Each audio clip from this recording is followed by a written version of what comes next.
Hello and welcome. This is the Greenbrier Valley Church of the Nazarene with your daily devotion. Today is Monday, October the 2nd. We are still studying the kings of Judah from 2nd Chronicles.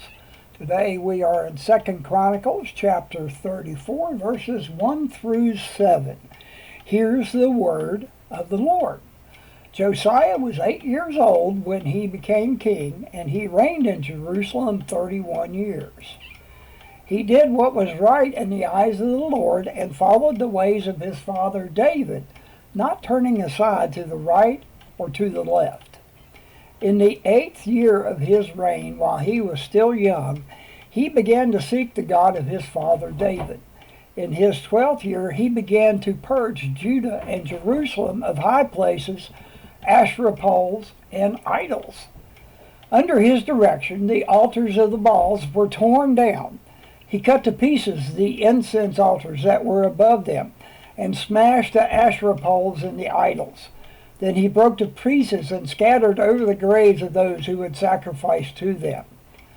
He burned the bones of the priests on their altars, and so he purged Judah and Jerusalem. In the towns of Manasseh, Ephraim, and Simeon, as far as Naphtali and the ruins around them, he tore down the altars and the Asherah poles, and crushed the idols to powder, and cut to pieces all the incense altars throughout Israel. Then he went back to Jerusalem.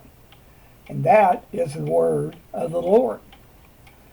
Our article today is written by Michael Scarlett, and the articles this week.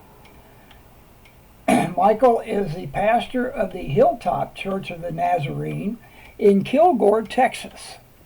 Here's what Michael writes in his article, Do Good and Right.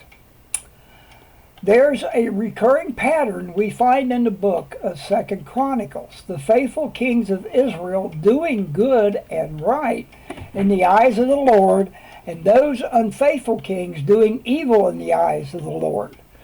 Earlier, the book of Judges gives two incidences when God's people were doing what was right in their own eyes. You can find that in Judges 17, verse 6. As Christ followers, we commit to doing good and right in the eyes of the Lord, not just in our own eyes. We're seeking God when we purge the ways in our lives that don't conform to Jesus' way. We're doing good and right in the eyes of the Lord. When we stand up and speak out for the marginalized and oppressed, we're seeking God's will. What does contending for the good and right in the sight of the Lord, and not just in our own eyes, looks like? Are we being faithful to the holy call to do justice and to love mankind and to walk humbly with your God? Comes from Micah 6, verse 8. Lord, help us by your Spirit to do good and right, just in your eyes for your glory through Jesus Christ. Amen. Our hymn today is Charge to Keep I Have by Charles Wesley. To preserve the present age, my calling to fulfill. O may it all my power engage to do my Master's will. And from the book of Isaiah, chapter 1, verse 17. Learn to do right, seek justice, defend the oppressed, take up the cause of the fatherless, plead the case of the widow. And that is your daily devotion for Monday, October the 2nd. Have a blessed day.